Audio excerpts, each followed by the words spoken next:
Oh my God, I'm alive. Hello everyone, my name is Allie. I'm a certified life coach. Those are some very, very dead flowers, and this is my coaching corner. Hello guys, welcome back. It's been a minute, and today I want to talk about relationships and specifically how I used to handle them. So the way I see relationships now is very, very different from the way I used to like 2 or 3 years ago. So just to set the stage, I was still acting, I was still auditioning. I wasn't even like acting. I was waiting tables at a place that I was really unhappy at. I had a really bad roommate situation. I hated the people that I lived with and they hated me. And basically kind of nothing in my life was really going the way I wanted it to. So what I would do, and I have a feeling some of you out there do this as well, is I would go out and I would find these guys and I would just date kind of whoever would give me the time of day, and I would hang on to that relationship for dear life, right? I think we've all been there at least once or twice because it's kind of a rite of passage at this point.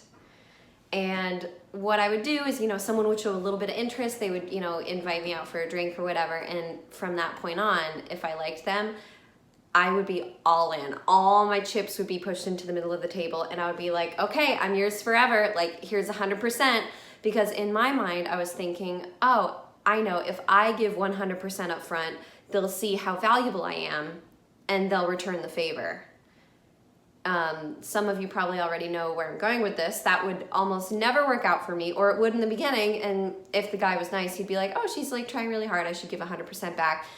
But over time, 100% just isn't sustainable, right? Like if you do a crash diet, if you only eat whatever it is these days, like cayenne pepper and lemon juice for a week, yeah, you're gonna look really great in that bikini, but after that, you're gonna be exhausted. It's not gonna be something you can keep up.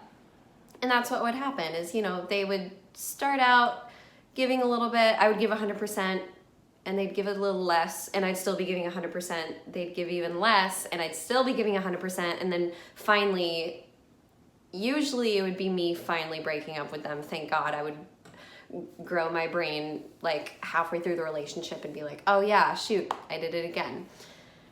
And I could never see that I was training them to respond with less and less intention and value in the relationship. And I feel like I hear a lot of girls talking about that and complaining about that as an issue. So I wanted to talk about that today. So I want to start this by saying that it wasn't a specific moment or day where the shift happened, but over a period of time, like about the last 2 years, several things in my life happened that had nothing to do with my relationship, but they ended up having everything to do with it in the end, like looking back. Number one, I took a deep dive into what was making me unhappy, and it was really scary, it was really uncomfortable, and it really, really sucked. But because of that, I finally buckled down and I quit that job that was treating me like garbage. I basically got a bunch of certifications that allowed me to get a better job that I liked way more and made me way less unhappy. I was still unhappy, but we all have to start somewhere.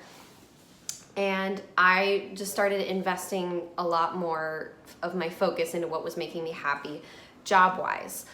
Apart from that, I also began looking at where I was seeking validation and trying to find new ways that I could give that to myself rather than look for it in a relationship. Because if we're looking for something and someone isn't exactly giving us precisely what we're looking for, but it's like kind of there, we're gonna hang on to it no matter what. Because if we think that that's the only place we're gonna get that validation, it doesn't matter if it's not exactly perfect, we're gonna hang on to it for dear life. If we're in that deprivation mindset of, oh, I don't know if I'll find it anywhere else. I hope that makes sense. But basically it was those two big shifts. And the overarching theme that I'm getting at in this video is just that my relationships didn't improve until I started valuing my time. I started getting really intentional in how I spent my time and how I valued my time and what my time meant to me. So when you start valuing your time, the biggest thing that'll happen in relation to relationships is you will stop giving 100% up front. And actually, like, a good way of telling you about this is by giving you an example of something that happened to me actually this weekend. So I was out at a bar with some friends, and I met this guy, and he seemed really nice. He seemed okay. We had a good conversation. And he ended up asking for my number in like a really smooth, like, charming way. So I was like, okay, why not? Like, sure. And I happened to be free on Saturday. So we decided, okay, like Saturday, and I told him, hey, I'm available on Saturday after 6. You know, like, so we essentially decided sometime around 6 on Saturday, we would do something. And because I was busy, I was running around, I was like, you know what, I'm gonna let him take the reins. He's the one who asked for my number. So I feel comfortable letting him reach out to me saying, hey, here's where, you know, I'd like to take you. Here's, you know, where we'll meet, et cetera, et cetera. Saturday comes, and I was so busy running around doing my own life, like getting my own boss lady shit done, that I didn't even notice that he hadn't followed up with me to make specific plans. Like, I knew 6 o'clock was coming, and I was like, I know that, you know, hopefully he's gonna reach out, but I mean, I'm doing other stuff anyway, so I'm not gonna focus on that right now. At 6:30, I still hadn't heard anything, and so I sent him this. I said, hey, haven't heard from you, so I'm going to have to rain check. Now, I am really proud of this text for 2 different reasons. Reason 1, it doesn't place blame, because I will always play devil's advocate. We never know if he got hit by a bus, God forbid, or he's stuck underground on the subway. But most importantly, 2. Reason 2 that I'm proud of this text is that it tells him, hey, I take control of my time, and my time is valuable, and I only spend my time with other people who see it as such. You see where I'm going with this? I invest so much value into my time to the point that I literally do not have extra time to give to people who treat it like it doesn't matter.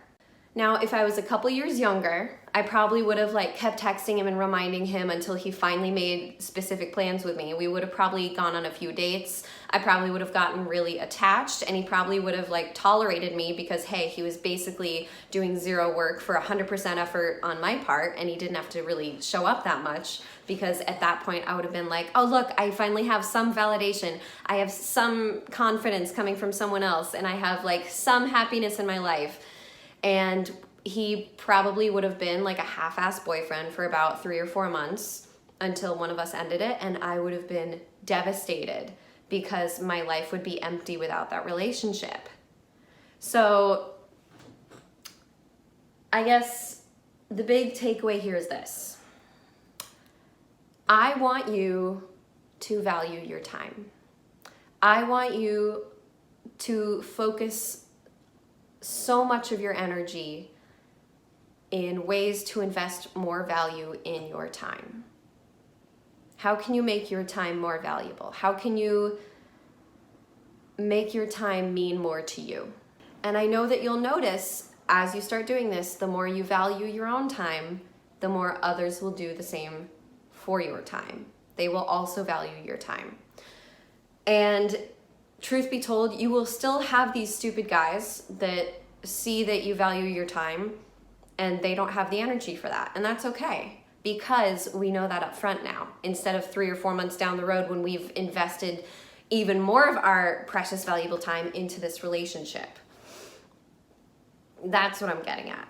Like, these guys will still exist, but it'll be easier to sort through them. That's all that we're trying to do. I'm trying to give you guys a way, just another quick filter.